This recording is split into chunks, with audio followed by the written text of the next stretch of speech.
선비를 찾아서 방촌 황희정승 편입니다. 황희정승은 1363년 공민왕 12년에 개성에서 태어나 1389년에 문과에 급제를 했습니다. 고려가 망하자 두문동에 응거하였는데 주위에서 황희같이 젊고 유능한 사람은 백성을 위해 나가서 벼슬을 해야 한다고 추천을 해서 출사를 하게 되었던 것입니다. 태종 때 지신사가 되어 왕의 총애를 받았으나 1418년에 태종 18년에 양녕대군을 패하고 충녕대군을 세자로 세우려는 것을 반대하다가 교화, 지금의 남원으로 귀향을 가게 되었습니다. 남원에서 유배 생활을 할 때 지은 시 한 수가 그의 생활상을 짐작케 하는데, 그 시의 내용을 보면은 맑은 시냇물 그 위에 초가삼간, 여기에 봄철이 찾아오니 눈같이 흰 백꽃은 향기가 싱그럽고 푸른 버들은 누른 빛을 띠어 장차 우음이 트려는데, 먼 산에는 구름이 엉기고 두견새 소리는 철양만 하여 여러 가지 생각에 갈피를 못 잡는다고 수레를 합니다. 그 후 61세에 세종의 부름을 받고 올라와서 65세에 영의정이 된 후에 18년간을 그 자리를 지켰습니다. 그는 행정의 달인이요 덕치의 명수였습니다. 그가 덕이 높았음은 그에 관한 여러 가지 일화가 말해주는데, 오늘은 여러분들도 잘 아는 그 일화들 몇 편을 다시 한번 상기해보고자 합니다. 첫 번째 일화는, 송화잡설에는 선생의 인품을 잘 보여주는 유명한 얘기가 적혀 있습니다. 하루는 계집종이 서로 싸워 집안이 떠들썩했는데, 한 계집종이 공의 앞에 와서 아무 계집이 이러쿵저러쿵 간악합니다 하고 아뢰니, 공은 네 말이 옳다 하였습니다. 조금 있다가 다른 계집종이 와서 똑같이 호소를 하자 공은 또 네 말이 옳다 하였습니다. 이 공의 조카가 옆에 있다가 나서며 아저씨는 몹시 흐리멍텅합니다. 한쪽이 옳으면 한쪽은 그르고 한쪽이 그르면 한쪽이 옳은 법이지 이쪽도 옳고 저쪽도 옳다고 하시면은 도대체 어느 쪽이 틀렸다는 말씀입니까? 하고 따졌습니다. 그러자 황희정승은 네 말도 옳다 하고 읽던 책만 계속해서 읽을 뿐이었습니다. 성품이 이토록 너그러워 하인과 그 자식들도 어려운 줄 모르고 스스럼없이 대하여 어떤 때는 지나칠 정도였으나 한 번도 성내서 꾸짖거나 매질하는 적이 없었습니다. 보다 못한 부인이 아유, 집에서 저런 분이 어떻게 정성 노릇을 하며 막중한 나라 일을 보실 수 있을까 하고 핀잔하니까, 비복도 다 하늘이 내려준 이 땅의 백성인데 어찌 가혹하게 부리겠소 했다고 하니, 그의 그 따뜻한 애민정신과 투철한 인본사상은 시대를 훨씬 앞서 있었음을 알 수 있습니다. 자, 두 번째 일화. 선생에 관한 일화들은 우리에게 큰 교훈을 주는데, 선생이 아직 젊었을 때 적성에서 송경으로 가다가 밭을 가는 노인을 만난 이야기는 선생에게 큰 가르침을 준 이야기로 유명합니다. 그 노인은 누렁소와 검정소 두 마리를 끌고 밭을 갈다가 방금 쟁기를 벗기고 숲에서 쉬던 참이었습니다. 황희가 노인 곁에서 쉬면서 노인의 두 마리 소가 모두 살찌고 크고 건강한데 누가 밭을 더 잘 갑니까? 하고 물었더니 노인이 귀에다 입을 대고 아무 빛깔인 소가 낫고 아무 빛깔인 소가 못하오 하고 말하였습니다. 황희가 아니 왜 귀옛말로 얘기하느냐고 묻자 노인은 짐승이 비록 사람의 말을 통하지 못하지만은 사람의 말이 좋고 나쁜 것은 모두 알아듣습니다 하면서 꾸짖는 것이었습니다. 이에 크게 깨달은 황희는 이후에는 더욱 과묵하고 침착하여 신중하게 처신을 하였던 것입니다. 특히 남의 험담은 절대로 하는 법이 없었습니다. 자, 세 번째 일화. 선생은 공사에 있어서나 자녀 교육에 있어서는 시비가 분명하고 소신을 굽히지 않았습니다. 종부구 아이들이 달려들어 밥을 빼앗아 먹고 떠들어대며 수염을 잡아당긴데도 그저 아프다 아파 할 뿐 노여워하지 않는 마음씨 좋은 할아버지였습니다. 그러나 자식들에게는 자상하면서도 엄격했던 것입니다.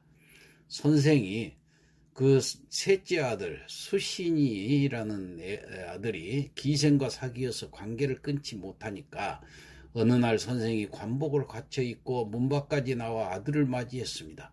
수신이 황공해서 땅에 엎드려 그 까닭을 묻자 나는 너를 자식으로 대하는데 너는 나의 말을 듣지 않으니 이는 나를 아비로 여기지 않음이다. 그러므로 나도 너를 손님으로 알고 이렇게 맞이하는 것이다 하였어요. 수신은 이로부터 기생을 만나지 않았다고 합니다. 자, 네 번째 일화 김종서 길들이기입니다. 한 번은 김종서가 육진을 개척하고 나서 병조판서를 제수받아 임금의 대우가 융숭하자 너무 거만스러워서 방약 무인했습니다. 어느 날 공회 때 종서가 술이 거나 해가지고 비스듬히 앉아있는데 영상으로 있던 선생이 이를 보고 소리에게 지금 병판의 앉은 자세가 바르지 않으니 의자에 다리를 고치도록 하라고 일렀습니다. 종서가 이를 듣고 너무도 황공하여 머리끝이 저절로 쭈뼛해짐을 느끼고 나서 다른 사람에게 내가 육진을 개척할 당시 밤중에 적의 화살이 날아들어 책상머리에 꽂혔어도 얼굴빛이 변하지 않았는데 오늘은 식은땀이 적시는구려 이렇게 말하였다고 합니다. 자, 다섯 번째 일화 천성이 검소하여 비록 재상의지에 있으면서도 집안은 늘 가난하여 방바닥에 멍석을 깔고 지내면서 이 자리가 참 좋구나 까실까실하여 가려운 데를 저절로 긁을 수 있으니 말이야. 이렇게 황희정승은 말했다고 해요. 87세 조정에서 물러난 그는 조용히 만년을 보냈습니다. 그러면서도 세상을 뜰 때까지 손에서 책을 놓지 않았어요. 창밖에 복숭아가 익자 동네 개구장이들이 이 녀석 저 녀석 다 몰려들어서 마구 따먹었습니다. 방 안에서 책을 보던 황정승은 번긋이 웃으면서 내다보다가 잔잔한 목소리를 일렀습니다. 얘놈들아 다 따먹지는 마라. 이 하레비도 맛 좀 봐야지. 잠시 후에 나가보니 복숭아는 하나도 없고 빈 나무뿐이었습니다. 황정승은 또 한 번 허허 웃었습니다. 그리고 그 빈 나뭇가지처럼 이 지상에서 자신이 할 일을 끝났음을 알고 편안히 눈을 감았던 것입니다. 그는 일생 동안 10여 차례 관직에서 쫓겨나기도 했고 귀양살이도 여러 번 했지만 모든 난관을 이겨내며 성군 세종대왕을 도와서 태평성대를 이루게 한 주역이 되었던 것입니다. 벼슬에서 물러난 후에 반구정에서 갈매기를 벗삼아 풍류를 즐겼습니다. 원래 이름은 낙하정인데 임진강이 내려다 보이는 기암절벽 위에 위치하고 있어서 예로부터 갈매기가 많이 모여들어 갈매기를 벗삼는 정자라는 뜻에서 반구정이라고 이름을 지었습니다. 남원에서 유배생활을 할 때 지은 그의 시조를 한번 읊어보겠습니다. 가사를 짚어가면서 따라서 한번 읊어보세요. 마음이 평안해질 것입니다. 청계상 초당 외에 봄은의 늦었는고 이화 백설 향해 유색 황금난이로다. 만하군 촉백성 중에 춘사망연하여라.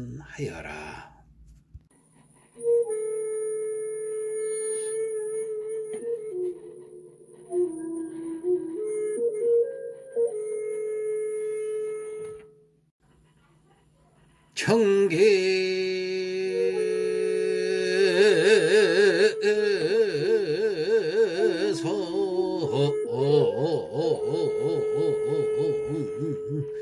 초당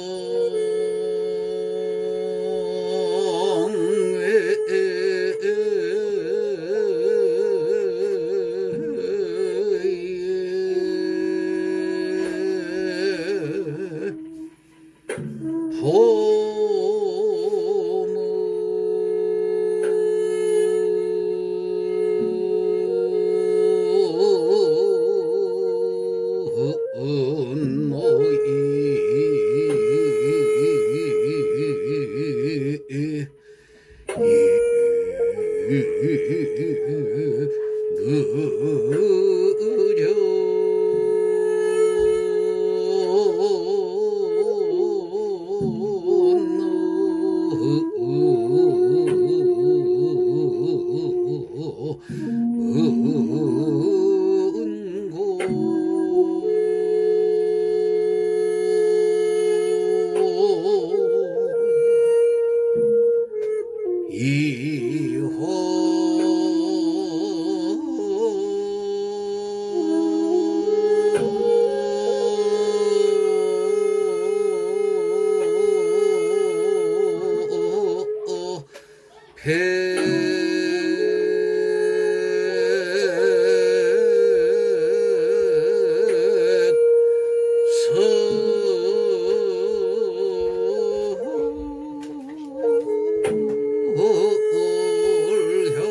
예.